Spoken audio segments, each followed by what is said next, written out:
Ibrahim Traoré fait de graves révélations sur deux pays voisins, la Côte d'Ivoire et le Bénin, accusés de tentatives de déstabilisation des pays du Sahel. C'est le sujet du jour. Nous sommes au studio avec Kanani Sossou, il est consultant en communication politique, et Lucas Baki, journaliste, écrivain. Merci, chers amis, de rester avec nous pour cette seconde partie. C'est un plaisir, ouais. C'est la partie des téléspectateurs qui enrichissent cette émission avec leur contribution via WhatsApp, plus 228 96 08 43 43. Je vais les relayer. Le temps de finir la discussion que nous menions à la fin de la première partie. Lucas Baki, c'est vous qui aviez la parole pour nous expliquer le contexte de ces accusations formulées par le président burkinabé. Absolument. J'étais en train d'évoquer tous les faits qui peuvent justifier le fait aujourd'hui que l'affirmation de Ibrahim Traoré puisse être fondée. Même si on doit encore attendre des preuves irréfutables, il y a quand même des faits de l'histoire. Vous avez vu la CEDEAO qui a fait donc son sommet et qui a décidé d'attaquer militairement le Niger, par exemple. Et qui était au devant de cette scène-là, c'est d'abord le président ivoirien et ensuite celui du Bénin, qui ont dit clairement qu'ils vont justement engager des militaires pour aller agresser un pays. Or, une telle mesure ne repose sur aucun principe, ni de la charte de la CEDEAO, encore moins de son protocole additionnel. Ça veut dire que par nature, ils sont des agresseurs. Voilà que les impérialistes nous indiquent clairement qu'ils ont le projet de venir réattaquer l'Afrique dans les 10 ans à venir. Le général qui l'a dit, on l'accueille où? Au Bénin. Voyez? Et donc, toutes ces accusations mises, en tout cas, tous ces faits mis l'un dans l'autre, et vu même l'aptitude de la CEDEAO elle-même, qui, à chaque fois qu'elle se réunit, se complaît dans des discussions, et invite même l'Union africaine, où les commissaires viennent dénoncer le retrait des pays de l'AES, au point même d'affirmer que l'Union africaine estime qu'il est inacceptable que les pays de la CEDEAO, certains pays de la CEDEAO, sortent de la CEDEAO et créent l'AES, alors que il y a le protocole additionnel de la CEDEAO qui dispose clairement que les pays sont libres de sortir, à moins pour eux de prévenir un an avant et tout ça. Quand vous regardez tout ce contexte-là, et vous voyez des gens qui, parce qu'ils veulent lutter pour leur poste, essayent de devenir en tout cas des ennemis jurés même, et pour faire les menaces contre un pays, on peut comprendre clairement que, vu le contexte du Burkina Faso et les équipements, je pense que Adani l'a dit, les moyens dont ils disposent, les drones qui permettent de survoler les environs et de photographier même avec précision les faits dans les territoires, on peut être à l'aise pour dire que Ibrahim Traoré a bien parlé, et maintenant il appartient aux autres d'apporter le démenti et de faire en sorte que les gens puissent se rendre compte que il n'a fait que pérorer. On dit qu'il n'a qu'à apporter les preuves. Bon, d'accord. Le Mali avait porté des plaintes. Il les a envoyées au Conseil des Nations Unies. C'est encore la France et les puissances qui ont bloqué le fait que ces preuves-là puissent s'éventrer, en tout cas être connues par le monde entier. C'est pour dire que les gens s'agitent pour rien. J'ai entendu un peu toutes les critiques qui ont été formulées, notamment sur certaines chaînes du pays, de la Côte d'Ivoire, où on dit non, Ibrahim Traoré aurait dû rappeler son ambassadeur ou porter plainte auprès de la Cour de justice, en tout cas internationale de justice de la Haye, etc. Alors que il y a déjà, par exemple, le Mali qui a porté cette plainte-là au Conseil de sécurité des Nations Unies pour pratiquement les mêmes choses. Il n'y a jamais de suite. Donc ça veut dire qu'à un moment donné, il faut commencer à crever l'abcès par un langage direct et qui montre qu'en réalité, lorsque vous avez des faits, vous devez rendre compte à votre peuple et dénoncer justement ceux-là qui rament à contre-courant justement de cette dynamique unitaire qui doit déterminer le devenir de nos pays. Adani Sossou, le Bénin a une nouvelle fois rejeté ces accusations. Comment démêler le vrai du faux dans cette affaire? Il y a beaucoup de faits historiques qui corroborent aujourd'hui les propos de Ibrahim Traoré. Lucas Baki vient de signaler, en ce qui concerne le Bénin, lorsqu'il s'était s'agit de faire la guerre contre le Niger, c'est le président Patrice Talon qui était loin. C'est la CEDEAO qui a décidé. Oui, la CEDEAO a décidé, mais le président Patrice Talon était loin des avant-gardistes pour aller porter cette guerre-là contre un pays membre. Alors que le protocole, la charte de la CEDEAO, ni le protocole additionnel ne demande de faire une guerre contre un pays membre. Non, il y a déjà là une suspicion. Il y a déjà là le fait que le Bénin est contre les pays de l'AES. L'autre fait qui est marquant, ce qui concerne la Côte d'Ivoire, il faut partir des faits historiques. Je disais tantôt qu'en octobre 2014, les Burkinabés ont chassé Blaise Compaoré du Burkina. Et je me rappelle à l'époque, c'est le président Hollande qui avait amené un hélico pour l'exfiltrer du pays. Et il va où? Il va en Côte d'Ivoire. Et quand il va en Côte d'Ivoire, 2 semaines plus tard, il a la nationalité ivoirienne. Ce qui veut dire qu'il ne peut plus être extradé pour être jugé pour les faits qui ont marqué les 27 ans durant lesquels il a gouverné le pays. Un fait. Deuxième élément qui est encore probant, il y a le régiment de la sécurité présidentielle, le RSP, qui avait au moins 1500 militaires bien formés, bien armés. Quand Blaise Compaoré a fui pour le Burkina, au moins la moitié ou bien 500 militaires du RSP ont trouvé refuge où? Ils ont trouvé refuge au Burkina Faso. Et ça, c'est une menace permanente. En Côte d'Ivoire. Ils ont trouvé refuge en Côte d'Ivoire. Et c'est une menace permanente contre le Burkina Faso. Et on sait que depuis la Côte d'Ivoire, Blaise Compaoré a sa main derrière tous ceux qui cherchent à déstabiliser son pays, le Burkina Faso. On a fait le procès de Sankara. Et on sait pertinemment que c'est Blaise Compaoré qui a tué Sankara. Étant donné qu'on l'a naturalisé ivoirien, on a été incapable de demander son extradition pour qu'il vienne répondre des faits qui lui sont reprochés. Il pourrait être blanchi, mais étant donné qu'il est naturalisé, il ne peut pas.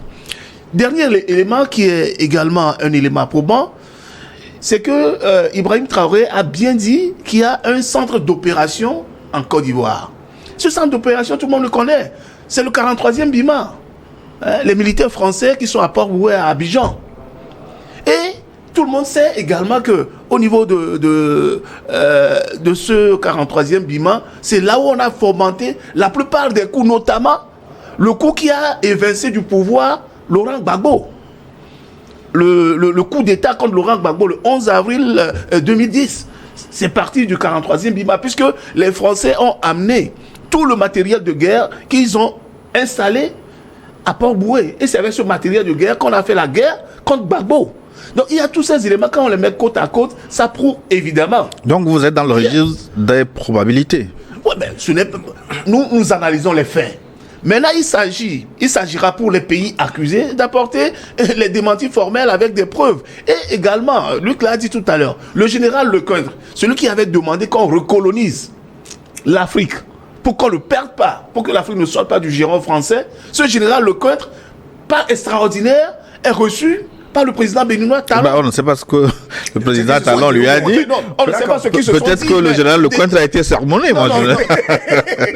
Voilà, mais si on devrait le sermonner, Patrice Talon devait plutôt en parler à son patron. Mais pourquoi lui vient au Bénin, chez Talon? Non, quand on met ces éléments-là côte à côte, il y a de fortes probabilités et des raisons de croire Avant de retrouver les téléspectateurs, est-ce que ce n'est pas possible de mettre en place une commission d'enquête, peut-être paritaire ou tripartite, pour aller vérifier sur le terrain, pour crever les accusations qui ont été portées, qui sont quand même graves, qui sont de nature peut-être à embraser la sous-région? C'est intéressant ce que vous dites. Je vais compléter ce qu'il a dit avec les propos de Didier Castres. Didier Castres, c'est le DG, le général Didier Castres, c'est le DG de GEOS, qui dit que depuis décembre, ils ont pris la gestion complète du port d'Abidjan et que leur vision, en tout cas ce qu'ils préconisent pour l'État français, c'est de se faire demander de sorte qu'ils prennent le port de Port-Boué, l'aéroport, le port d'Abidjan, de sorte qu'ils transforment en quoi? En camp opérationnel de quoi? Des actions, en tout cas, des pouvoirs, des militaires européens, etc., qui vont venir faire des opérations en Afrique. Il l'a dit. On a bien entendu. Or, on sait très bien que ce sont toujours ces Européens-là qui nous ont toujours créé, notamment la France, qui nous ont toujours créé des problèmes en Afrique. Vous parlez d'une commission. C'est intéressant. Vous avez vu la conclusion, en tout cas le communiqué, que le Niger a sorti après la mission de médiation des deux anciens présidents du Bénin. Ils ont dit, d'abord ils ont révélé qu'au cours de leur rencontre avec le général Tiani, le général Tiani a eu à leur montrer des éléments documentés prouvant qu'il y a des camps, des bases militaires françaises tout au long de la frontière entre le Bénin et le Niger, et il y a un certain nombre d'opérations et tout. Et à la suite de cela, il a été prévu la mise en place de la commission dont vous parlez. L'idéal aurait été que ce soit la CEDEAO qui s'en occupe, d'autant plus que tous ces pays-là font partie intégrante de cette communauté-là. Mais vous avez vu l'indifférence de la CEDEAO. Au contraire, quand la CEDEAO se réunit, il y a eu un sommet récemment, le 7 juillet dernier. Qu'est-ce qu'ils ont dit? Ils sont en train de proférer des menaces contre les pays de l'AES. Vous voyez? Et à la dimension même, au-delà de la dimension de la CEDEAO, c'est l'Union africaine, c'est le représentant de l'Union africaine qui vient nous dire que là, oui, cette sortie-là est inacceptable, que l'Union africaine n'accepte pas, ne reconnaît même pas la CEDEAO, et qu'il n'y a que la CEDEAO comme interlocuteur. Or, c'est un fonctionnaire d'une institution qui a des attributions qui sont claires, qui n'a aucun droit d'ingérence dans la vie intérieure des pays souverains. Vous voyez? Donc, quand on est dans un tel contexte, la CEDEAO qui aurait dû mettre en place cette commission en question a perdu toute crédibilité et ne peut en aucun cas jouer franc jeu au point même de convaincre les pays de l'AES par sa fiabilité. Donc, en tout état de cause, la solution, elle est quoi? C'est que on vous a accusé clairement. Si vous pensez que vous n'avez pas des choses à vous reprocher, mais c'est à vous de prendre des initiatives. Dans tous les cas, le capitaine Traoré a promis la mise, en tout cas à la place publique, de toutes les preuves. Il a même parlé des enregistrements audio. Ça veut dire qu'il compte bien sûr sur les services de renseignement. Il a eu des éléments qu'il fallait. Parce qu'au sommet de l'État, on ne parle pas par péroraison. Ils nous ont montré justement qu'ils sont des hommes d'action. Et ils parlent en homme de pensée et pensent en homme d'action. Tout ce qu'ils ont eu à poser, les pays de l'AES, tout ce qu'ils ont eu à poser, depuis qu'ils sont venus au pouvoir, on a vu que c'est du concret. Ce qui tranche justement avec toutes les chansons que nous avons entendues au sein de la CEDEAO, où les affirmations gratuites prennent le pas sur les engagements réels pour lutter contre les défis majeurs que les peuples de la CEDEAO rencontrent. Ça veut dire qu'en fait, on peut imaginer déjà où se trouve précisément. Ouais, mais on va apporter encore un peu d'eau au moulin du capitaine Ibrahim Traoré. Il n'y a pas longtemps, la France a créé une force française, une force militaire africaine. Pour faire quoi en ce 21e siècle? Il a des bases militaires partout. Et, nonobstant cela, la France crée encore une force militaire africaine. C'est pour faire quoi? Encore plus, comme il le dit, le Gérard Dorcas a dit qu'il veut transformer l'aéroport, le port d'Abidjan, comme un levier pour les opérations militaires en Afrique. Et mieux encore, quand le capitaine Traoré dit qu'il a une idée impérialiste pour reconquérir à la fois son pays, les pays de l'AES, et reprendre toute l'Afrique, mais il a raison. Vous voyez, voilà M. Alassane Ouattara, le président ivoirien, qui reçoit les militaires américains chassés du Niger, exact, qui les reçoit en Côte d'Ivoire. Et il les loge où? À quelques encablures de la frontière du Burkina au Djenné. Oui, ben jusqu'à présent, les pays souverains sont libres de prendre ce qu'ils veulent. Mais on parle des règles du vivre ensemble. On parle, voilà, justement, vous voulez faire la guerre à des États. Mais il faut dire, l'armée ivoirienne, il n'y a que des bras cassés dedans. Non, vous ne pouvez pas dire ça. Mais non, vous ne connaissez pas tous les militaires. Ce sont les anciens rebelles qui ont été incorporés. Les anciens rebelles qui ont été dirigés. Non, analyse, vous ne pouvez pas dire ça d'une armée qui a que des bras cassés. Certains ne sont même pas militaires, des Komzo qui n'étaient même pas militaires. Non, ce mot est censuré. De toute façon, ce qui est sûr, c'est que l'armée ivoirienne, prise aujourd'hui isolément, ne peut rien faire devant une armée malienne, devant une armée nigérienne, bien devant une armée burkinabé. C'est votre point de vue. Ça, c'est mon point de vue. Maintenant, personne ne souhaite que ces armées s'affrontent. Je l'assume. Ouais. Si la Côte d'Ivoire prétend qu'elle va faire la guerre contre les États de l'AES, notamment contre le Niger, c'est parce qu'elle compte sur les militaires français, sur le matériel français, et sur le personnel militaire français pour aller mener des opérations dans ces pays. Sinon, le Gérard Dorcas ne dirait pas qu'ils vont prendre le port, l'aéroport pour en faire une base, un levier des opérations. On va en Afrique. On ne va pas accepter, étant donné déjà qu'il y a des velléités entre le Burkina et la Côte d'Ivoire. La Côte d'Ivoire ne peut pas du jour au lendemain accepter des militaires américains chassés du Niger pour les installer à quelques kilomètres seulement de la frontière avec le Burkina, à Odiéné. Donc, on va du côté des téléspectateurs pour voir ce qui se passe. Je commence avec un bon match. Notre ami Machatom Maglibé qui nous écrit encore ce dimanche. Salut Gilles. Salut le plateau. Permets-moi de souhaiter une bonne fête nationale aux Français et à son représentant au Togo qui porte plainte à la HAC contre Sogoyou Kegewe. Pas lui seul. Hein. Nous sommes embarqués dans le même bateau. Bien sûr. Tous les chroniqueurs. J'espère qu'il y aura et moi-même. Je pense qu'il y aura une plainte contre Traoré sûrement. Quand il affirme que tous les chroniqueurs de New York sont dans le Premier ministre dans le nigérien viseur. aussi. Ce peuple qui vit son 14 juillet dans sa souveraineté confisquée. Pour le sujet du jour, je dis simplement un serpent vu ne mord plus. IB devait absolument informer son peuple sur ses ennemis. Ibrahim Traoré est l'incarnation de Thomas Sankara, donc la même chose ne peut lui arriver dans deux vies différentes. Maglibé Machatom, merci beaucoup de votre contribution. Je peux prendre maintenant un autre message venant du Togo. C'est Simlewa Issor à Wangelo, c'est à l'entrée de Kara. Bonjour Niwod, les déclarations de IB sont une révélation du cynisme des dirigeants africains qui s'efforcent chaque jour pour plaire aux impérialistes. La Côte d'Ivoire a toujours travaillé contre l'émancipation africaine. Le démenti du Bénin n'est qu'un saupoudrage. Aujourd'hui, tout le monde est au courant de ce qui se passe partout grâce aux nouvelles technologies. Donc les dirigeants accusés doivent se rétracter avant qu'il ne soit trop tard pour eux. Simlewa et So Awangelo, Kara, c'est au Togo.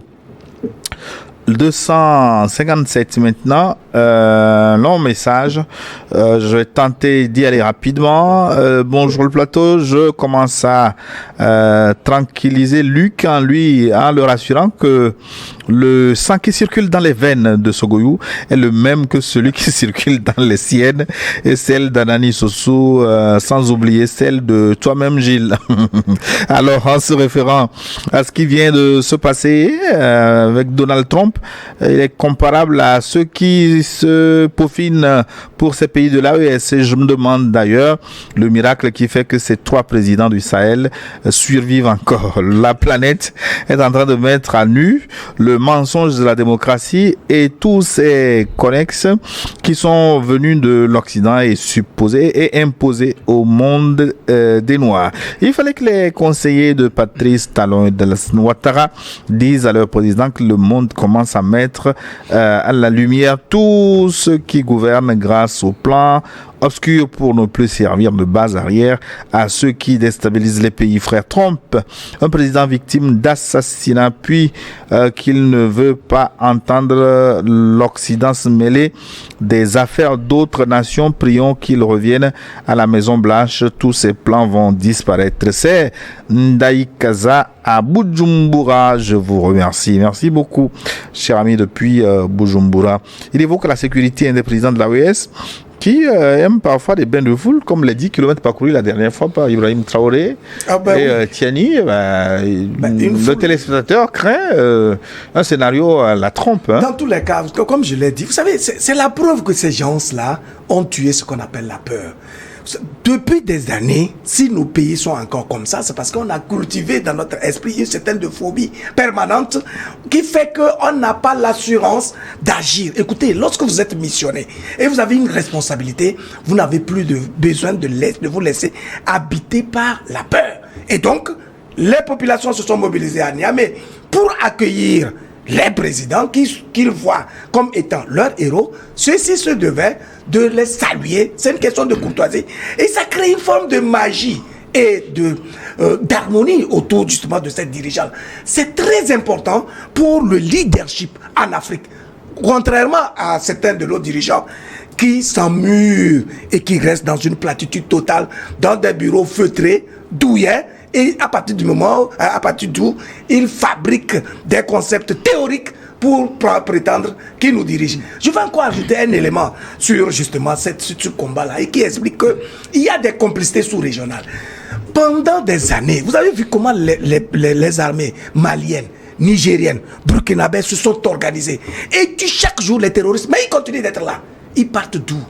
Ils sont où et ils viennent à chaque fois. Ça veut dire qu'il y a des infiltrations, il y a des incursions à partir des pays voisins. Et ce n'est pas nouveau. Parce que de par l'histoire, il a fallu que les impérialistes, les colons, ceux qui ont semé dans leur esprit le principe de la domination, ont toujours procédé de cette manière-là. Tant que l'ennemi ou bien le sorcier n'est pas dans ta maison, aucun sorcier ne pourra venir rentrer librement sans qu'il ait eu à s'appuyer justement sur un levier qui est dans ton environnement immédiat. Bonjour Gilles. Je peux compléter une seconde. Un chef d'État n'a pas toujours sa place au palais. Il doit aller sur le terrain pour jauger, pour mesurer sa popularité. Et c'est ce qu'on a vu à Niamey la dernière fois. Et vous pensez que un plaisantin va se retrouver parmi la foule pour essayer d'attenter à la vie de Tiani et de Ibrahim la dernière fois? Il sera complètement déchiqueté. Il aura accompli sa mission déjà. N'oubliez surtout pas que un IB qui part aujourd'hui avec la prise de conscience africaine, un IB qui part, il y en a 1000 qui viendront. Un Tiani qui part, il y en a 1000 qui viendront à sa place. Bonjour Gilles, bonjour à Nani et bonjour à mon cher Luc. Mes salutations à notre cher papa Dadja Sagoyou Kegewe. On lui envoie nos amitiés aussi également. Je suis accro à votre émission. Ça fait déjà près d'une année que je la suis. Merci pour votre travail acharné que vous fournissez pour l'éveil des consciences africaines. Ibrahim Traoré est un président pour le moment parfait que nous, Africains, nous avons besoin. Il est en parfaite adéquation avec son peuple qui lui a fait confiance et que lui aussi se donne les moyens d'informer son peuple sur les sujets importants. Il ne peut jamais porter une accusation aussi grave s'il n'avait pas des preuves. Donc nous le soutenons avec toutes nos forces. Merci, bonne émission à vous et bonne journée. Abalo depuis l'Italie, buongiorno mia amigo. Je parle un peu italien. Bonjour le forum, bonjour le plateau, à Luc et à Nani et à Gilles, le modérateur aimé des panafricain. Mes salutations à monsieur l'ambassadeur depuis sa position. Donald Trump, c'est un président qui aime Dieu et il a été sauvé parce qu'il met sa force en Dieu. Ibé Traoré est un président qui met sa foi en Dieu. Il sera protégé par le Dieu Tout-Puissant. Les responsables de l'AES dénoncent ceux qui soutiennent les terroristes, mais le Togo ne fait pas partie. Dieu merci. Grand V depuis l'Italie. Merci, votre message est passé. Je vais prendre un message probablement de l'Allemagne, il me semble. Bonjour le plateau au 21e siècle. C'est l'Africain qui perd son temps pour se demander si telle ou telle personne a le droit de dire telle ou telle chose. Quelle est la personne qui annonce souvent que la Russie va faire telle ou telle chose contre l'Ukraine? Si c'est pas le président des États-Unis, pourquoi Ibrahim Traoré n'aura pas ce droit, se demande notre téléspectateur. Et il n'y a pas de New World Forum sans Richard de Cara, il est là. Bonjour très cher Gilles, heureux de vous écrire ce matin pour la messe dimanche. Richard Assinam Tawa depuis Cara Lamafin. Mes respects et salutations aux distingués invités du jour. J'attendais de pied ferme monsieur Gilles pour le terrasser. Sûr. Il viendra. Je serai là la semaine prochaine, on va se voir. Mais il a jeté l'éponge et est resté au studio. Non, pas du tout. Pour un autre combat, oui. Ouais.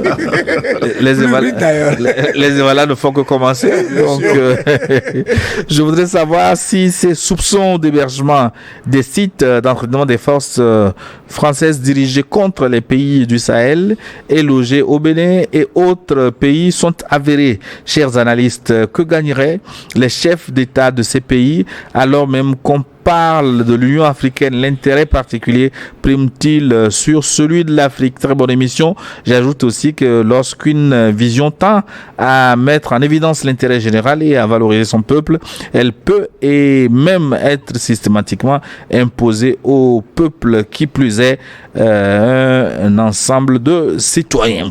Notre téléspectateur demande à qui profiterait ce crime.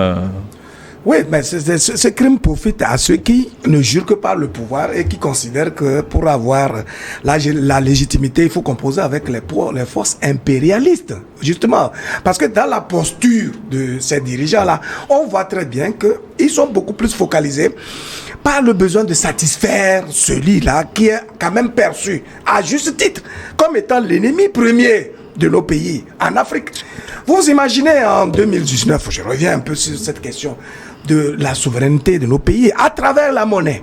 Lorsqu'il était question de réfléchir sur la question d'établir une monnaie de la CEDEAO qu'on a appelée ECO, vous vous êtes rappelé comment le président français de connivence avec le président ivoirien ont fini par éventrer cette démarche-là un 31 décembre à Abidjan. Or, tout le monde sait que la monnaie est un instrument de souveraineté. Et on ne peut pas justifier. Après, vous avez vu le président ivoirien qui s'est retrouvé sur le perron de l'Élysée, nous affirmant que s'il y a une monnaie véritablement stable et idéale pour nos pays, c'est bien sûr le franc CFA. Les faits sont en train de démentir, même le bon sens et la raison sont en train de démentir tout ça. Donc, lorsque vous avez des dirigeants qui posent des actes pareils, même si par après ils affichent des simagrées, on a toutes les raisons d'être méfiants. J'ai vu un chroniqueur ivoirien qui avait affirmé que non, Ibrahim Traoré n'aurait pas dû dire cela parce que la crise au Burkina Faso a drainé au moins 55 000 réfugiés burkinabés en Côte d'Ivoire et que la Côte d'Ivoire essaye d'appuyer, il a donné des munitions, des armes au Burkina Faso, etc. J'ai dit oui, sûrement qu'il est de bonne foi. Mais regardez un peu comment les impérialistes procèdent pour nous dominer. Et ils disent, ah oui, on va vous apporter de l'aide budgétaire, on vous appuie voilà, pour les soins, etc. Et au même moment, c'est à ce moment qu'ils deviennent plus dangereux, plus pernicieux, parce qu'ils possèdent par des méthodes qui nous endorment pour justement mieux nous frapper. Donc ça veut dire qu'en tout état de cause, si on ne voit pas la cohérence dans l'attitude d'un dirigeant, si on ne sent pas qu'il est de bonne foi et qu'il a des valeurs humaines qu'il promeut de par sa posture et son attitude, bien sûr que on a toutes les raisons de se méfier et donc de voir plus clair avant de trouver faute de sortie. À qui profiterait le crime, c'est ça, ouais. c'est sa question. Mais il ne faut pas oublier que derrière tout ce qu'on voit visiblement se joue une question économique, la question des ressources naturelles des pays de l'AES, tout simplement. Et qui peut en profiter?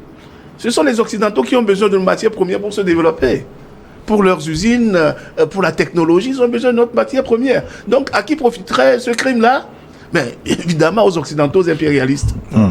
Les pays voisins qui sont contre les peuples de l'AES sont juste animés par l'égocentrisme et surtout protègent des milliards volés et cachés dans des paradis fiscaux qui seront finalement bloqués. C'est Kanivi Koufi qui nous écrit d'Antwerpen en Belgique. Antwerpen.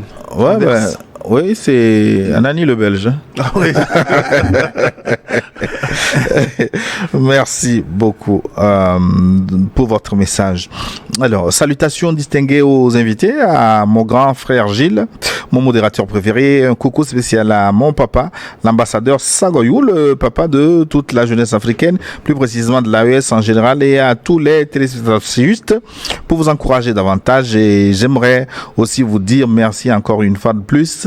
Merci en particulier à mon papa Eska pour ce travail que vous faites pour nous Africains, la jeunesse africaine est fière de vous et que Dieu là vous aide, vous assiste et vous protège tous et protège toute l'Afrique entière des vallées locaux. Vive l'AES, vive l'Afrique libre et indépendante, tous unis, nous vaincrons, Inch'Allah. C'est Abdul Wahab depuis Saï à Tilaberi au Niger. Nous recevons pour continuer, qui est-ce qu'il nous a laissé son message? C'est Djibril, il me semble. Qu'est-ce que nous dit Djibril? Bonjour Gilles et les invités. Je veux simplement dire que si les Africains qui veulent se libérer laissent mon capitaine Ibé tomber, comme les combattants abandonnés au passé, l'Afrique ne va plus se soulever, car tomber deux fois n'est pas une erreur, mais tomber deux fois dans une même place est une grande stupidité. J'adore la manière dont le capitaine communique. Pourquoi les ennemis peuvent faire tout ce qu'ils veulent pour nous déstabiliser et nous on doit jouer le soft. Il doit dire tout. Comme ça, la population sera prête pour le challenge. Et s'il faut même, pourquoi pas être prête pour aller en guerre contre quiconque essaie de dominer. Pour répondre à votre question, Monsieur Gilles, les Africains sont divisés parce qu'on doit admettre aussi que la jeunesse africaine passe beaucoup de temps à dormir, à danser, à chanter au lieu de réfléchir et de critiquer. Si je dis critiquer, ça ne veut pas dire bavarder. Et aussi, nos systèmes d'éducation sont orientés pour nous priver de la capacité de penser, car les écoles doivent nous enseigner comment penser, non quoi penser. Mes sincères salutations pour les invités Djibril Sissoko, désormais citoyen de la Confédération des États du Sahel. Alain Soussou, la question que je vous envoie maintenant, si je ne... Est-ce que je vous envoie tout de suite Lanciné Traoré, parce que je vois son message également ici. Peut-être je vous l'envoie, après on en reparle.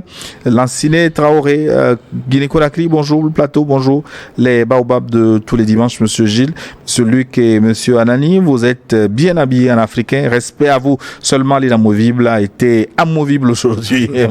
Ça arrive pour le thème d'aujourd'hui. Je crois que le président Ibé n'invente pas quand les armées des ennemis quotidiens ont été chassés du Burkina Faso, disons de l'AES, le Bénin a servi de l'arrière-base pour l'armée française, et c'est cela même le torchon qui fait brûler le torchon entre le Niger et le Bénin.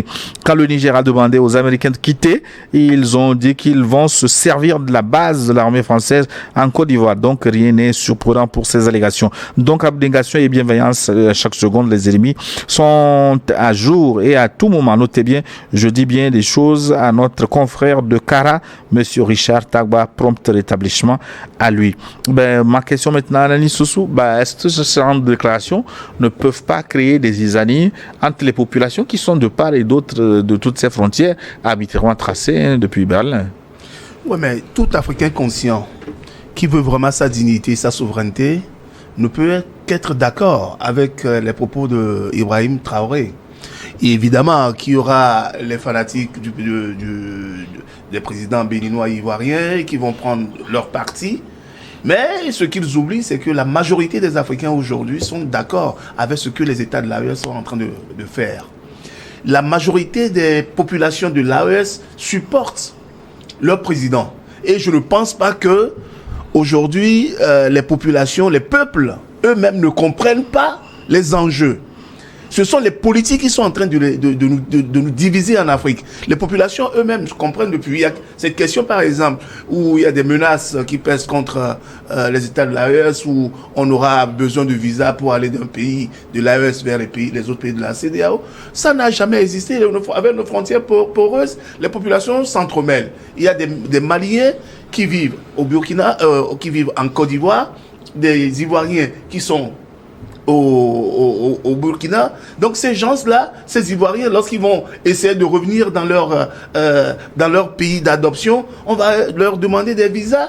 Donc, les peuples se comprennent. Ce sont les politiques qui nous divisent. Je ne pense pas que les propos de Ibrahim Traoré aujourd'hui va entraîner une certaine zizanie ou bien un certain mépris entre les peuples. Je ne pense pas du tout. Les enjeux sont compris depuis. Bonjour Gilles, bonjour au grand frère Luc Abaki et à Monsieur Soswadani. Merci à vous tous pour le travail d'éveil des consciences que vous faites quotidiennement. Nul ne peut détrôner notre grand doyen Sagoyou Kegewé de sa place démocratique. La droite de notre animateur Gilles. Merci.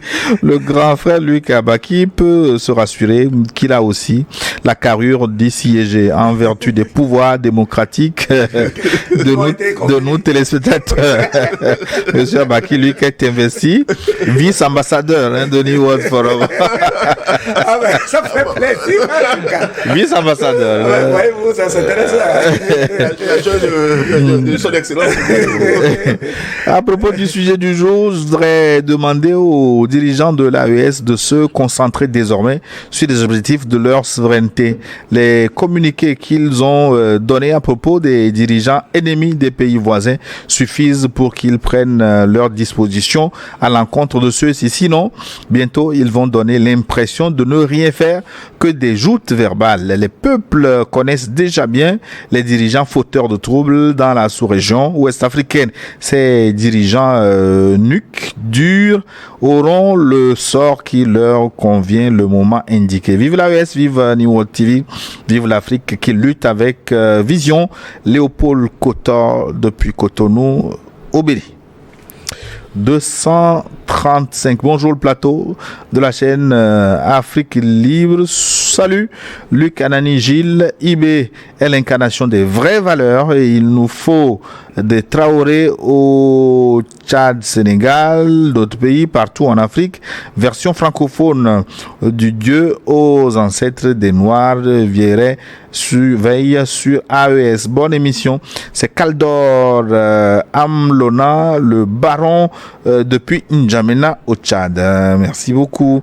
La Côte d'Ivoire nous a écrit. Je vais vous relayer 2 messages de la Côte d'Ivoire. Ça doit être intéressant. Bonjour le super plateau de New World Forum. Pourquoi vouloir assassiner Donald Trump alors qu'il est à un pas de la Maison Blanche, demande notre téléspectateur. Le deuxième, salut le plateau, je m'appelle Belem Ahmed. J'ai suivi depuis la Côte d'Ivoire. Demandez Bassirou Diomaye Faye, il y a quoi qui ne va pas chez lui? C'est qui t'ont accusé de vol un téléphone avec complot de Macky Sall. C'est toi, Bassirou, qui vient faire leurs yeux aujourd'hui. Là, on ne te comprend pas. Je ne comprends pas non plus. Il ne peut pas, ambassadeur Segoyou Kegewe, demander les panafricains sénégalais qu'est-ce qui ne va pas. Oui. Sonko avait été accusé d'avoir volé le téléphone. Vous savez que c'était la raison qu'il avait amené en prison. C'était un prétexte. Je pense que c'est à ça qu'il est en train de faire allusion. Mais dans la foulée, je pense qu'il faut parler un peu de Diomaye Faye.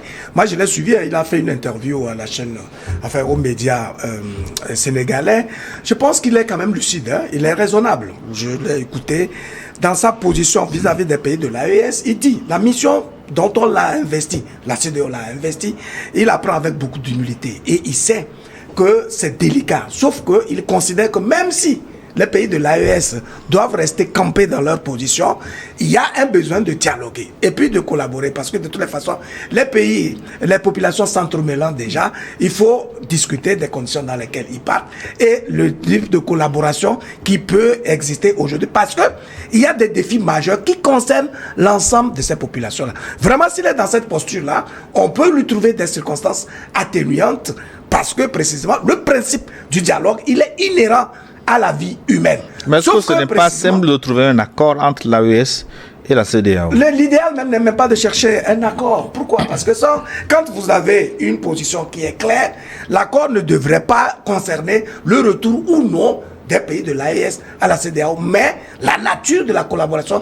qui doit exister depuis. Parce que la CEDEAO devient quand même fantaisiste à partir de l'instant. Elle profère des menaces de visa, de limitation, de quoi que ce soit. La Mauritanie a quitté la CEDEAO en 2000. Personne n'a dit quoi que ce soit. On ne lui a pas imposé quoi que ce soit parce que ce principe-là est inscrit dans la charte de la CEDEAO elle-même. En tout état de cause, je pense que la démarche idéale qui doit être entreprise aujourd'hui, c'est de voir mais pourquoi ces pays-là ont décidé de divorcer de la CEDEAO. Quand on revisite les causes et on se rend compte que c'est parce que justement les reproches qui sont là, c'est que la CEDEAO est inféodée, elle renonce à l'idéal panafricain, souverainiste, indépendantiste et le principe de la création, enfin de la libre circulation, etc.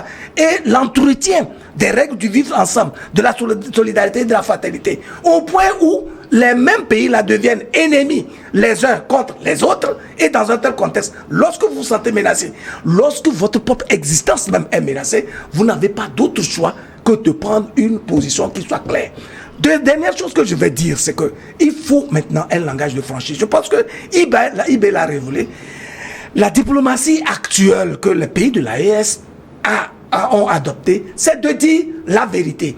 Et je crois qu'il n'y a pas, diplomate plus chevronné quand même que quelqu'un comme Abdoulaye Diop, qui a toujours été très raffiné, très soft dans son langage. Mais vous avez vu, lorsqu'il s'est retrouvé au panel à Bruxelles, vous avez vu le ton qu'il a utilisé, les vérités crues qu'il a évoquées et les éléments qu'il a ramenés à la conscience de tout le monde. Ça veut dire qu'au regard des défis et des problèmes auxquels vous faites face, vous relevez le ton de sorte que votre message puisse passer et impacter justement l'esprit de vos interlocuteurs. Et nous y sommes de plein pied. Alors, téléspectateurs, juste pour préciser que le dernier attentat contre un président américain date de mars 81. Ronald Reagan, 2 mois à peine après le début de son mandat, le 30 mars 1981 a été la cible d'un attentat à Washington alors qu'il quittait l'hôtel Hilton où il venait de prononcer un discours. Un jeune homme de 25 ans du nom de John Hinckley Jr. tire 6 coups de feu en sa direction. 3 personnes sont touchées, un policier, un agent des services secrets et le secrétaire de presse James Brady. En plus de Reagan, une balle endommage une de ses côtes et son poumon gauche, mais s'arrête avant d'atteindre son cœur. En quelques minutes, celui-ci est amené à l'hôpital universitaire George Washington où il est pris en main. Merci beaucoup, chers téléspectateurs, pour ce rappel historique. Bonjour les braves du plateau New World TV, c'est Jato Bilalio, Frédéric depuis Palibé. Je tiens à vous remercier pour avoir résolu le problème de téléchargement de votre émission. Soyez-en remerciés. Bonne émission à vous. Merci beaucoup. Da Silva. Jean-Claude nous a écrit également au TEP, au panel de New World TV. Gilles, mon modérateur préféré, soit dignement salué. L'avènement du président Trump au pouvoir changera ce monde fou qui part en vrille. Pour IB, rien ne me surprend plus puisqu'il a simplement repris le flambeau de Thomas Sankara et continue le boulot là où il l'a laissé après son assassinat lâche par les impérialistes via les endocolons dont qui Blaise Compaoré. Merci pour tout ce que vous faites et soyez protégés par la mat de nos ancêtres. Jean-Claude depuis l'Allemagne, Schönenzonntag, merci. Un message du Burkina Faso. J'écoute fréquemment votre émission sur l'AES. Je souhaite bon vent à New World TV. Vous êtes les pionniers pour l'émergence de notre alliance. Simpara Mamadou. Ils sont encore très nombreux. Est-ce que je peux vous relayer d'eux? Joe nous a écrit de l'Écosse son message. Est-ce que je peux vous proposer une partie? La conclusion. Pour finir, nous sommes conditionnés depuis le bas âge à travers non seulement nos programmes scolaires, mais aussi par les programmes médiatiques. L'exemple est, je s'en suis, qui avec l'achat du MultiChoice contrôlera plus de 80% des médias d'Afrique. Comme bonus, c'est sûr, ces mêmes chaînes en France que le noir est diabolisé matin, midi et soir. J'ai été le premier à faire l'analyse que le président béninois veut l'ouverture de sa frontière pour faire passer l'uranium nigérien. Merci beaucoup. Votre message est passé. Le Burkina, oui. Bonjour New World Forum.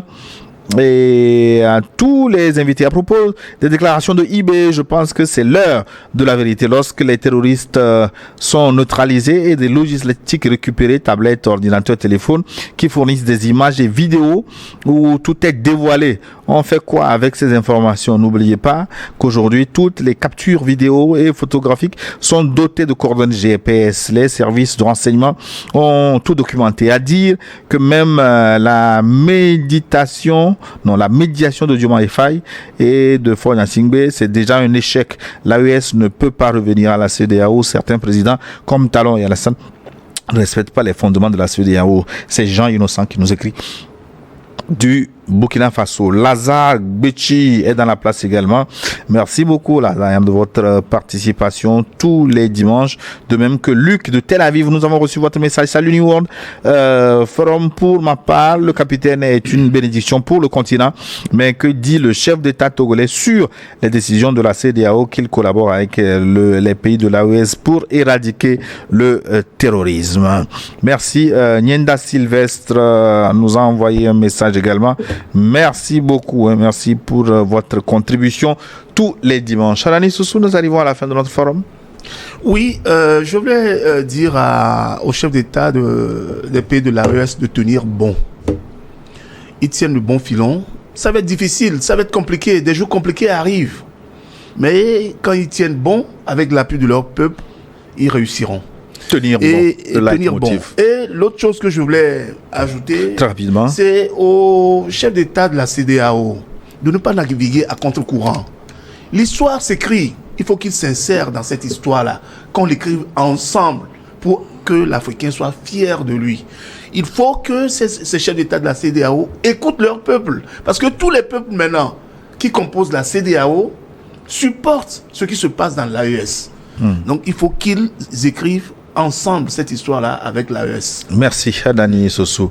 Luc Kabaki, 30 secondes. Juste pour dire qu'il y a un député du Parlement... le micro. Du Parlement de la CEDEAO qui a parlé récemment, c'est un Sénégalais, j'oublie son nom.